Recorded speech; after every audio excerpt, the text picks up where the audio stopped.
Welcome to War India News Hour. Targeted ransomware has already put every organization on their head over heels.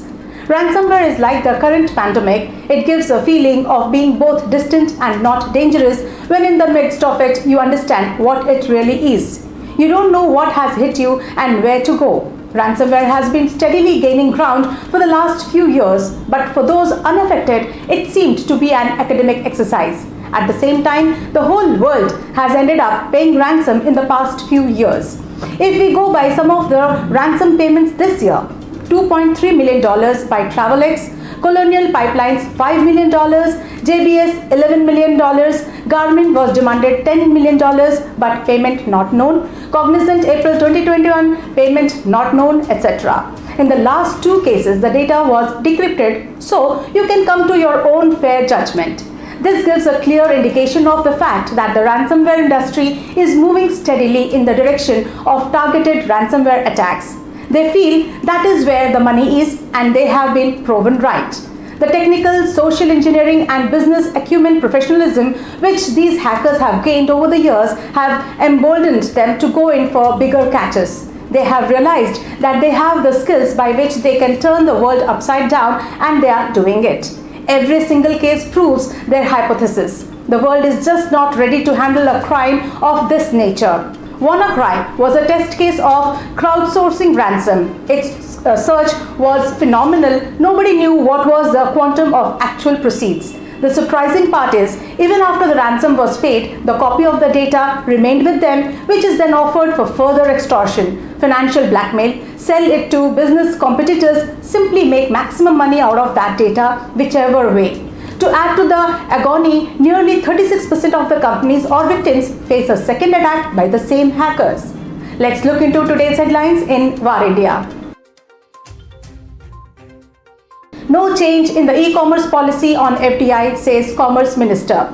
The government will not be changing the current policy of foreign direct investment in the e-commerce sector, Commerce and Industry Minister Piyush Goyal has said. The minister also reiterated that foreign e-commerce companies such as Amazon and Walmart-owned Flipkart will have to follow the law of the country. The policy has been crystal clear since it was announced, but certain allegations of policy not being followed by reached us. We will be addressing that shortly.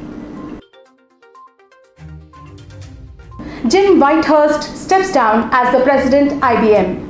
Jim Whitehurst, the former Red Hat CEO who came to IBM as part of its $34 billion acquisition of the open source powerhouse Red Hat, steps down as the president of IBM just 14 months after taking the role. He has played a pivotal role in the IBM Red Hat integration. He will continue as a senior advisor to IBM Chairman and CEO Arvind Krishna and the IBM executive team. The big question now is, who is going to make sure the IBM Red Hat integration does not go off track? IBM really needs to make sure that the integration remains a top priority. However, IBM didn't give a lot of details as to why he was stepping away.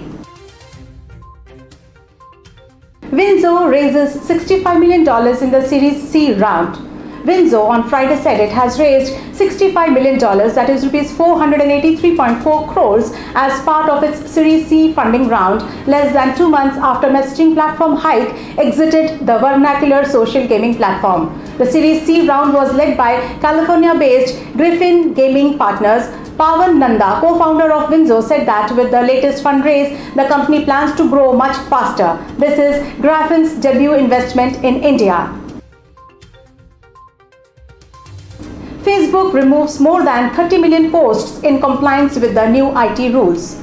To become compliant under the new IT rules, large digital platforms with over 5 million users will have to publish periodic compliance reports every month mentioning the details of complaints received and action taken thereon. Facebook has removed over 30 million content pieces across 10 violent categories during May 15th to June 15th in the country. At the same time, Instagram took action against about 2 million pieces across 9 categories during the same period.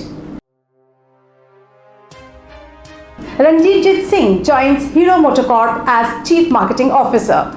The seasoned marketing professional with a proven track record, Ranjivjit Singh has joined Hero MotoCorp as the Chief Marketing Officer.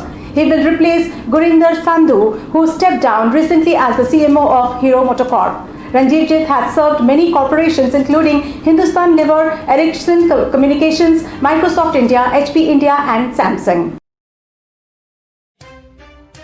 That's all for now. Please like, share, comment and subscribe to War India News Magazine. You can download the War India app from Google Play Store for the latest news and updates. Stay tuned. Thank you.